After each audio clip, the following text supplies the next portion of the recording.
Using air wedges to level your appliances.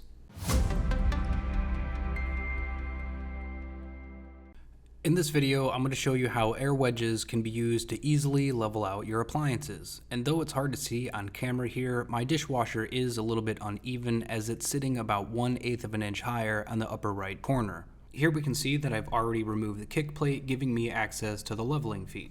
I went ahead and used a flashlight so we could see a little bit better, and yeah, I'm human, I have cobwebs too. Having placed the air wedge underneath the flame, I'm now going to pump it up until I start to raise the unit. Once the unit is raised, I can go ahead and adjust the foot as needed.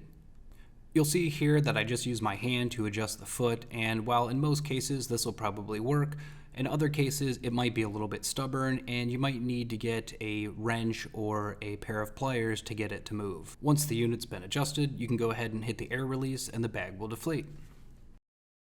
Next, I'm going to lift my refrigerator, and it is a full-size LG refrigerator, so it does weigh quite a bit.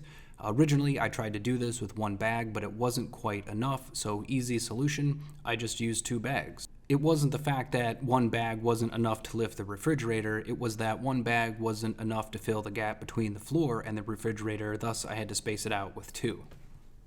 With one bag inflated, I'm going to go ahead and start pumping the second bag, and you're going to see that the refrigerator will start to lift up off the ground.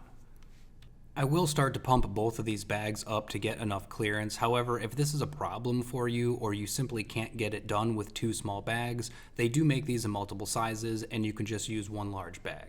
The versatility of these bags are fantastic, and I'll cover more in future videos. I just wanted to point out that as far as leveling out your appliances go, the damage-free guarantee is about as good as you're gonna get.